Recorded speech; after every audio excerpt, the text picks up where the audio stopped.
Hello and welcome to Dojo Live this Thursday, February 22nd, 2024. My name is Kim Lantis and I'm super excited today because this is the fourth part of our 5-part collaboration with ProVision Partners and Dojo Live here, talking about AI implementation specifically in the hospitality industry and of course how we can all do more in 24. Joining me in today's conversation is the president of ProVision Partners, David Chestler. Good to see you again, David. Yes, it's going to be a really fun conversation today, especially because we're also joined by Jorge Hernandez, who is a machine learning engineer, principal machine learning engineer at Encora. Jorge, good to see you again.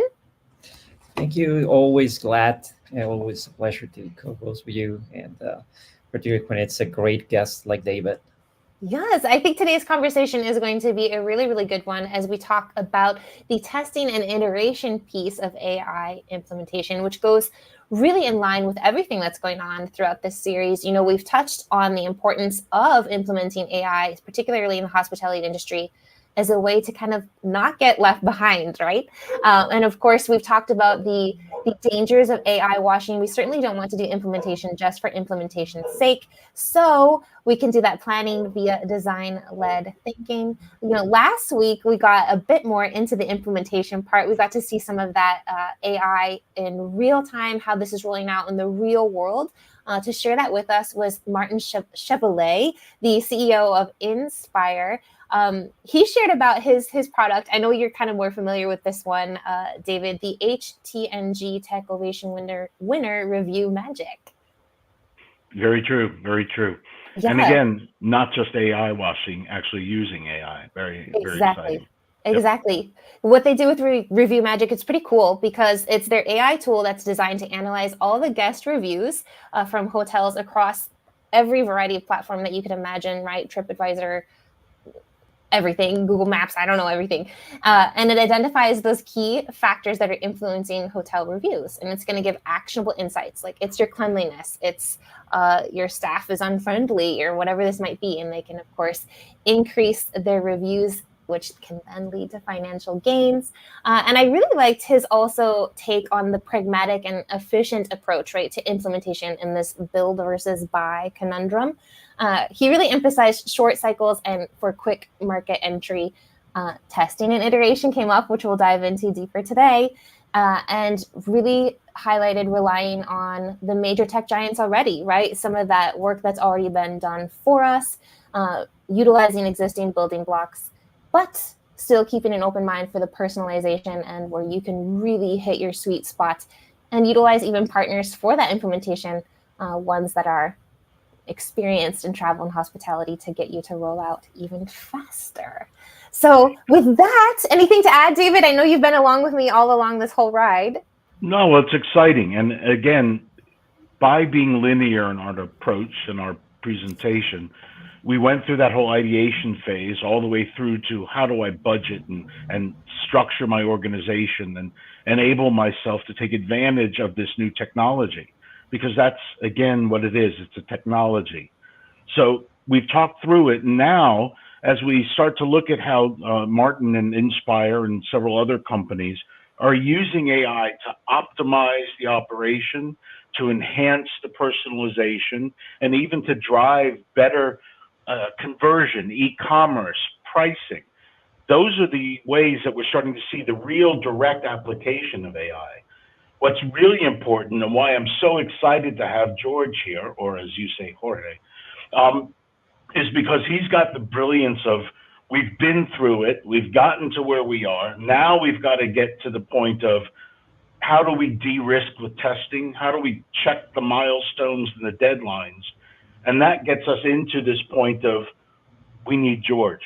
And tapping George's brain of what is he seeing as he's encountering these companies, I think that's what I'm excited about in this episode, and really excited to be here and to be a part of this. So thanks, Kim, and great to see you, George.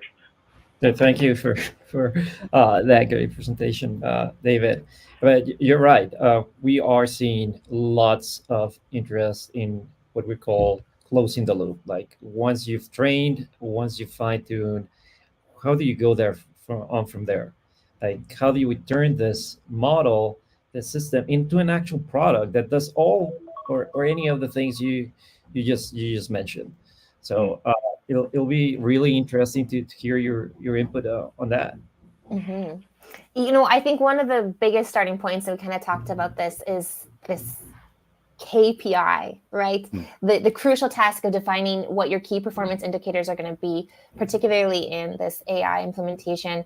I'm curious, Jorge, George, in your experience, what are some of the key factors that should be considered when determining these, particularly in the hospitality industry, to have this positive impact we're looking for in the broader business goals?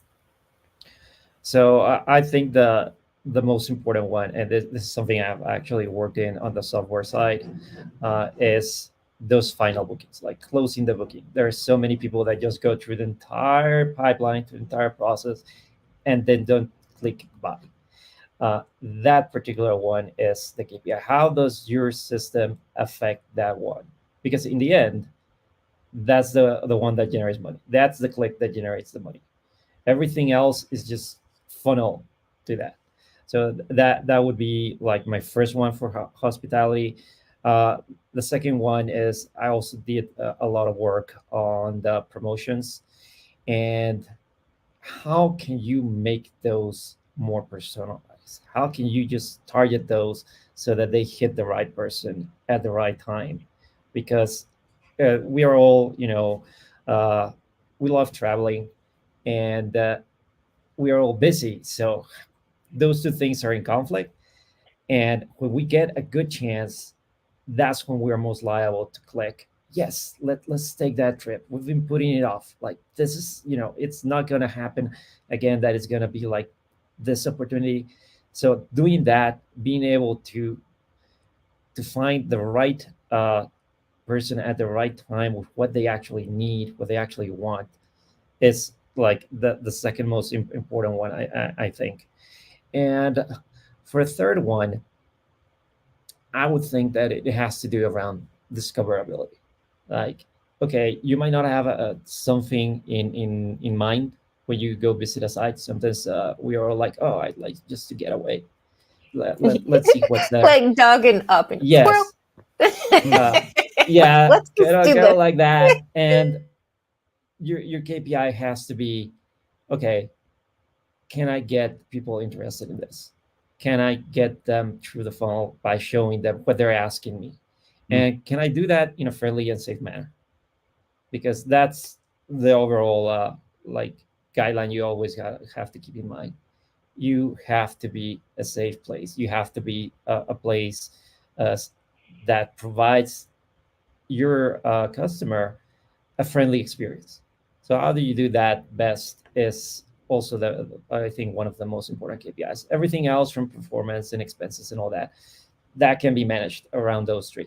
But without those three, you haven't got a system that can actually become a product or part of your product. Mm-hmm. And it's interesting that third one you mentioned, a safe place, not only creating the safe place for the end user, but we've talked about de-risking, right, David? Critical. Yeah.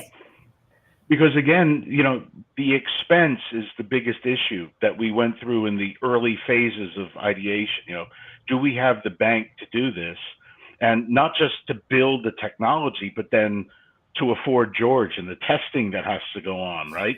Because I can't just build a product and release it to the market without getting some feedback, understanding that I'm achieving my measured goal.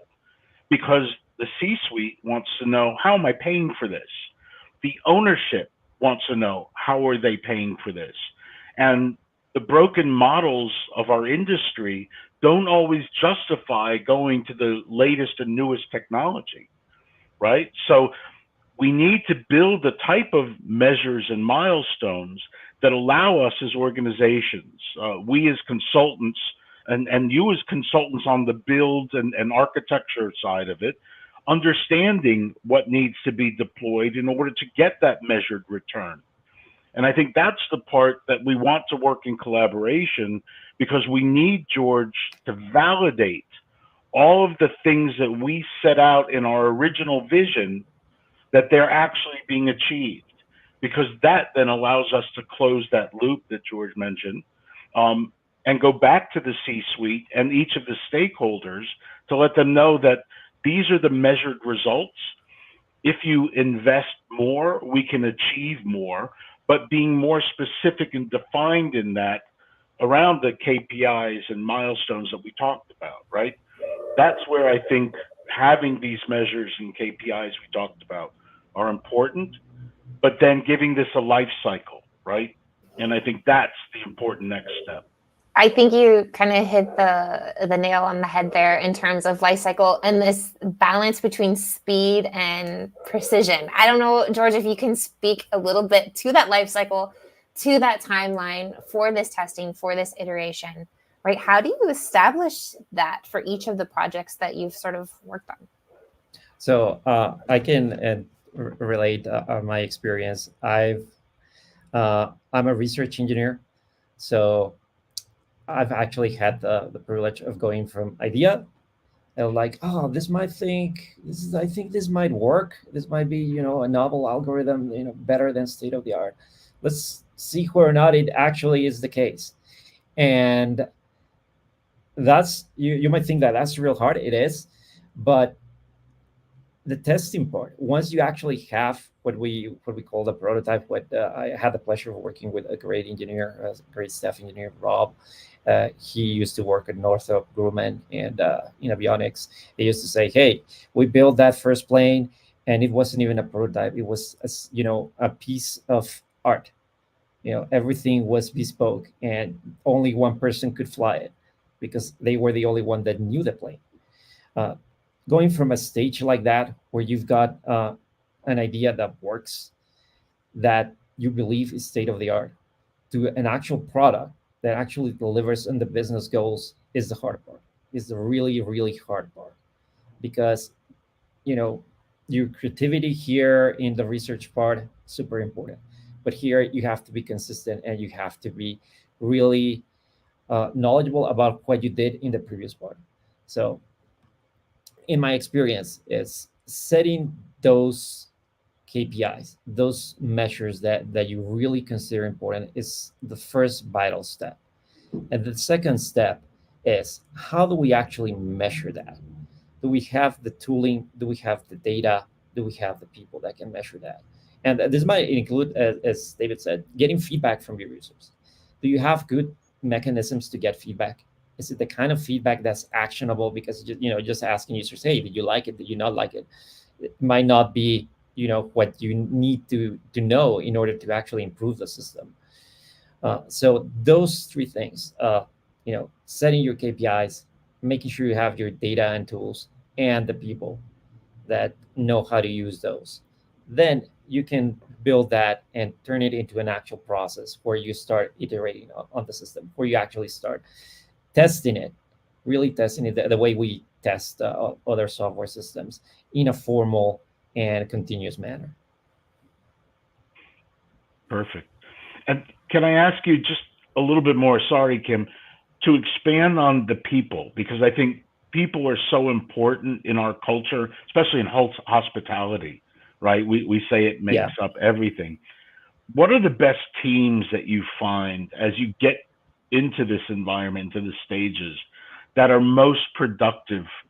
And I don't want to lead the witnesses, but is it the broken silos where they all collaborate, or is it where they each have their specific role and responsibility, no more, no less? What do you think? I think breaking silos is super important, because there's one particular thing that you're going to find when you work in ML as an ML engineer. Is you're in the middle. You have your data scientists and your data engineers on one side processing your data, and on the other end you have your ML ops people actually turning this thing into an actual running product. There are issues on both ends. You're in the middle, so you have to know how to work with people on one end. You have to understand their perspective, the way they work, what's important for them.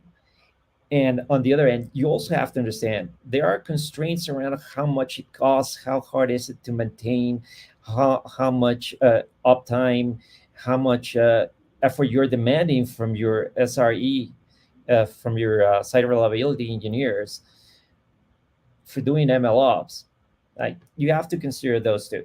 So having people in the middle who can understand, how other people work, what their perspectives are, is super important. Likewise, you as an engineer, as an ML engineer, you have KPIs. You can think of, we're training. What's our model loss? What's the loss for the model? What's our GPU usage? Those things are important, but nobody else cares about that. Well, maybe the person paying for the GPUs cares, Right. but outside of that, nobody cares. But what everyone cares about is, hey, is this thing actually, useful? Like, does it meet the business needs? So you have to have this business perspective.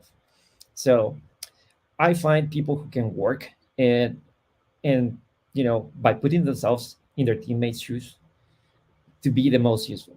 In particular, because that skill is transferable to what I believe is the most important skill for an ML engineer, which is these models don't think like we humans do. They don't perceive the world the way we do. You have to put yourself in the model's place.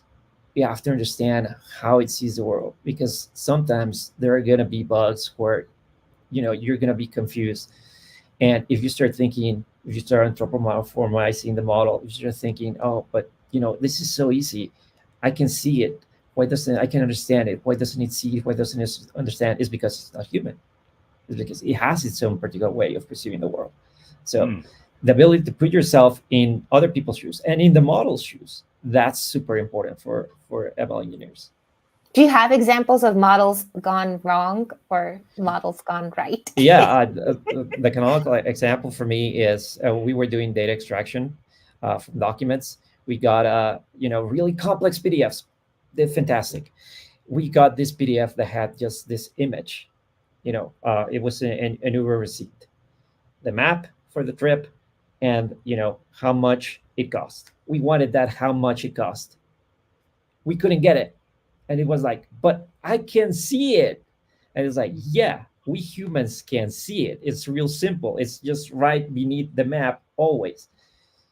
The model, it got confused. The map confused it. Interesting. It's just because it couldn't use that as a reference the way we humans did. Because you could see the map and just your eyes immediately scanned to, I know where the info is, right beneath there. Interesting. So how did you go? That for me is, yeah, go ahead. How did you go about solutioning it, or in this testing, this iteration? Or are there any tools that you've utilized that you think could be very useful for others out there? We didn't use that at the time there, but I've been using weights and biases, and it's a pretty fantastic tool because it basically lets you just pick what you're gonna measure and have a real clear view of each of those things for every training run you do, for every fine tuning, for every event you and change to your model. It lets you see exactly how those things you particularly care about are changing. And those things can be very specific things. So you can tune it to become the kind of tool you need for that particular model. And every model and every problem has its own peculiarities, its own special needs, so to speak. So a tool that's flexible is just absolutely necessary, and weights and biases has worked. I've seen it work pretty great for that. Yeah, good recommendation. Thank you. And I recall from a previous conversation another example of implementation sort of gone wrong, something that maybe could have gotten caught during the testing. I can think of a recent example. There is their Canada one, the bot that said, yeah, you can get a refund, because you're going to your grandmother's funeral, no problem. And Air Canada said, no, actually you can't. So they got sued, and now they actually have to give the refund. And you want to prevent stuff like that. And that's happening because these models just basically talk to you the way a human would. So yeah, your average person would say, oh yeah, that's awful. Sure, you can get a refund. You need to put sort of guardrails on these things. You need to make sure that they actually give truthful information, that they are friendly, that they are not toxic in the way they speak, in the way they generate information, text. And the way you do that is through testing. Like you need to test them on what kind of input your users are going to give them. And you need to have legal involvement to make sure you're not putting your foot in your Always. mouth. Yeah. I think the interesting thing I wanted to ask, because it's back to the original question we talked about earlier, is how big a test grouping do you do? Is it better to test a smaller grouping and get some more intimate detail before exposing everything, or is it better to test in a much larger environment? We know what large language models like to consume. Which one do you prefer, especially in your iterative testing? Oh, that's a great question, and I think it's you gotta see what your target audience is. Like that's always super important. Like, one of the things I've always keep in mind is when writing is this class from Chicago University that says the most important thing is who you're writing for. It should be valuable. So these things should be valuable for your users.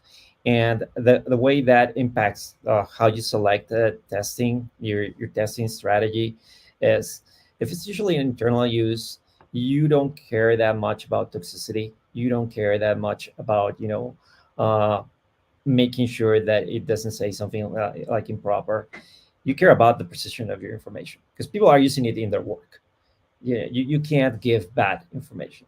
So the way you test there is you usually ask, hey, what are our use cases? What use cases are we offering? Because you're usually a platform at that point, internal platform. And it's like, go test for those use cases. And we can have a very small team go deep into those.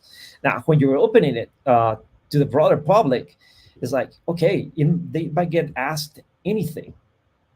Then the guardrails have to be like much wider. They have to cover much bigger area. And then you need more people to test. They don't need to go deep, but a much varied a team that has more variety, that can think of more ways of actually, this weird thing, it might get the model to do or say something we don't want. Let me try that. The better. So it has to do with who is intended users and their use case and how broad that is. The more open you go, the more people you need because these models can't beat the creativity of the human brain, and you need people who have that mindset of, oh, let me trick this thing. And the more people you have, the more tricks you come up with. Right. I think that's an interesting balance between, still needing the human side of this, which is like David, I think, said earlier in the show, which is what hospitality particularly is all about, connecting people with people, and that balance between what is manual and actual in person trying to break, a system versus another implementation of AI, right, in terms of automated testing. So, yep. Yeah. Well, and this is the iterative part, right? This is post-implementation. We're starting to get the measures. We've got those measures in place. We're getting the feedback. Now we've got to start thinking, how do we take that feedback and do something with it? That was the action George was talking about, right? So to me, that's kind of the next stage is, how are you bringing this back into the organization and taking those learnings and making those improvements? So I'd be curious to find out, how do you see or construct the next phase post implementation with all the feedback? Now, some might call it road mapping, and I don't want to, jump ahead, but I'm curious what you think is how that would portray going forward, George. Okay, so once you got feedback, once you have people testing this, you got to think, okay, do we have enough data? Like, it's always about data with machine learning. Data is like I like to call it, people like to say, oh, it's like the new oil. No, it's like the new uranium. Like, you have to be real careful with data, like you do with uranium, and it's real powerful. So what do you do? Well, the first thing is, you at this point already have a good idea of how much data it takes to train or retrain your model. Get enough data for that. And then you fall into this loop of let's iterate, let's see what is the most common problem, what is the most common issue, let's tackle that. Where it's like we need to change the prompt for the model, we need to fine tune it, we need to add one of the strategies where, for example, you have a model in the middle that changes the user's query, cleans it up, or adds more information from a rack based system, all of those things. And then you have to measure your improvement. You have to see whether or not your change actually solved the problem, actually raised the, got you closer to your KPI. And you do that with the smallest possible set of data. And then if you find that it didn't meet the requirements, okay, you add in more data. And that's how you iterate. You try to go as small as possible, because the larger you go, the harder it gets. Making large training runs, large retraining, curating large data sets is hard. So the smaller you can go, the better. And also that lets you iterate faster. If you have to accumulate a small set of data for each problem, that lets you tackle more problems more quickly than if you need big amounts of data for each one, because it might take you a long time to get that data, particularly if it comes from feedback from users. Like, you can control how much work your internal people do, you can hire more people, but it would be lovely if we could just hit a button and get more customers to use our product, right? We can't. Customer feedback is the most valuable data you have, and you have to make sure that you don't need as much of it as possible, but that you get as much of it as you can. That step change growth is what you're talking about. Yeah, right? exactly. And it's iteration. It's you change the model, you fix something. Oh, now there's a new problem. Now there's something that's the most common issue. Like, go back to square one and repeat. And that is the life cycle of models. There's something that's called data drift, which is basically that the world changes. The world becomes different. The models are static. They learned about the world in a particular state. And as the world changes, they become, less precise. They can't do their work as well as they could. It's your job as a practitioner to make sure that you can detect that and that you can fix it. And there's the two parts of that, of course, the detection and the fixing. The fixing is basically the process I just spoke of, where we get data and change the model, retrain it, fine tune the bits and pieces of the system. The detection is actually the harder part. And that's where having clear KPIs really helps. Because Great. you can compare your KPIs. Are they going down? I Otherwise, cannot. you need tons of people using the thing and internally, and make sure it's still working the way we want it to. It's like, no, Mhm. you want to meet your KPIs, and those are your guiding lights. Yeah, I agree. I cannot believe we only have around, coming up the final few minutes of the show already. It's already been almost a half hour. And I think, Jorge, you led us to what I think we had in mind for one of our final talking points or questions today. And again, bringing this back to the human side, humanizing this. And when we have that roadmap and we find that, maybe you could share some of your coping strategies of, wow, we've tested this and this went exactly where we thought and exactly where we wanted. And then, the opposite side of that stick of, dang it, this is not working. This is not what we hoped for. What does that look like for you in terms of the tester, the researcher, the implementation side of this, and coming back even to stakeholders in terms of maybe making a pivot? Any insights or words of wisdom that you might share with other folks like you? Yeah, it's always hard when a project is not delivering what you think it should. But as an ML practitioner, I can tell you that very often I have the experience of going like, oh, I have a great idea. Let's do this. It will definitely improve the model. And it does almost nothing. Like, the change does almost nothing. You add a new feature, you go like, oh, this is the thing that's going to like move that KPI up. Does nothing. So you gotta learn how to deal with that frustration. You gotta learn, the internals of your model, of your system, why it's behaving the way it does, and that comes with time, over time. And you gotta understand that sometimes, yeah, you gotta pivot. Sometimes you just gotta change stuff. You gotta change your strategy. You gotta change your data set. You can go look at new data, use different features. Let's try a different architecture even. Uh, you can do all of those things while keeping the rest of the system or the rest of the model without change. And those are the ways that you deal with, oh, it didn't work. Uh, you gotta be patient with yourself as well. Like, yes, you have to deliver results. Yes, you have to meet the business needs, but it's a process, and you have to trust the process. You have to have a good process for that. So it's really important for teams to understand how to iterate when they run into those kinds of issues. And on the other end, we all love, hey, it works even better than we expected. You Then succeeded. yeah, as a practitioner, you got to start thinking, besides, are we going to publish in Nature?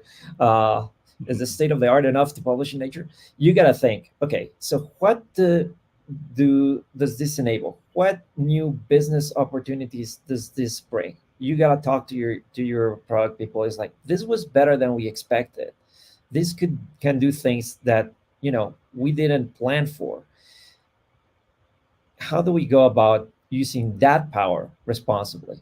And Mhm. in general, that is what generative AI is all about, what ML is all about. How to use this new technology, as David said, because it's not just a new way of doing things. It's an actual new, brand new technology.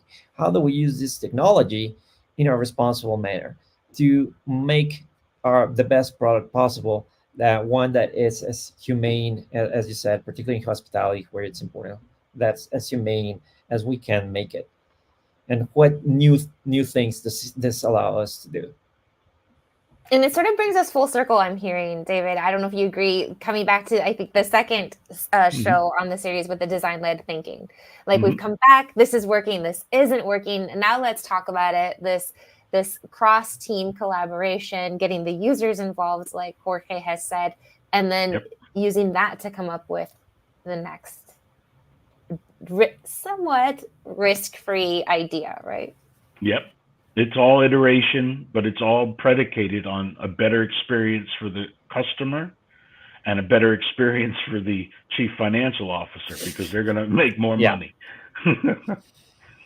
So, no, that's brilliant. Thank you both. Thank you, George.